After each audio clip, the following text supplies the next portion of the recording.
অভিনব কায়দায় জমি হাতানোর চেষ্টার অভিযোগ। মালদহের চাঁচলের মল্লিকপাড়ার ঘটনা। অভিযোগ, জমি নিয়ে মল্লিকপাড়ার দুই পরিবারের বিবাদ চলছে। এর মাঝেই ভূমি এবং ভূমি সংস্কার আধিকারিকের নাম করে ভুয়ো নোটিশ। শুধু তাই নয়, ভূমি এবং ভূমি সংস্কার আধিকারিক দপ্তরের লোক হিসেবে পরিচয় দিয়ে বাড়িতে এসে হুমকি দেওয়া হয় বলেও অভিযোগ। নোটিশ এসেছিল, অফিসারের নাম নাই, লেকিন বলেছিল যে কোর্ট থেকে এসছে, বেলার অফিসার থেকে এসছে, আর বলছে হুমকি দিচ্ছে বাড়িতে এসে। হুমকি দেওয়ার পরে আমাকে বলছে কাগজ দাও।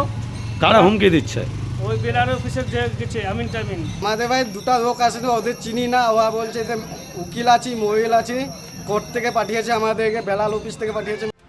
বিজেপির কটাক্ষ চাঁচলের ঘটনায় প্রমাণ হলো তৃণমূলের আমলে সবকিছুই ভুয়ো। এই রাজ্য সরকারের আমলে ভুয়ো এবং মিথ্যা এটা সর্বত্রে আছে। এই কর্মকর্তার সাথে জড়িত হচ্ছে তারা হয়তো শাসক দলের প্রভাবিত হতে পারে, বা তারাই তাদের মদতেই হচ্ছে। আমার জায়গা জমি লড়াইয়ে দেখা যাচ্ছে যে প্রতিটা রাজ্য সরকারের প্রতিটা বিএলওর ভূমি দপ্তরেই কিন্তু এই ঘুঘুর বাসা বা অনিয়ম বেনিয়মের কাজকর্ম চলছে। যে করেছে তার সাহসিকতা কতটা আছে আমরা বুঝতে পারছি না, এবং কী করে সাহস পাই এটা অতি সত্বর আমাদের যে ভূমি সংস্কার দপ্তরে যে আধিকারিক আছেন উনি আমাদের রেসপেক্টিভ আমাদের থানাতে জানিয়েছেন, এবং আইস সাহেব সেই স্টেপ নিচ্ছে যে এই কাজগুলো কে করেছে। আতঙ্কিত পরিবারটি চাঁচল থানায় অভিযোগ দায়ের করেছে। যদিও ব্লক ভূমি এবং ভূমি সংস্কার আধিকারিকের দাবি বিষয়টি তার জানা নেই।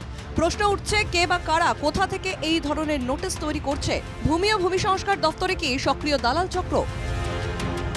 মালদা থেকে নারায়ণ সরকারের রিপোর্ট, এনকেটিভি বাংলা।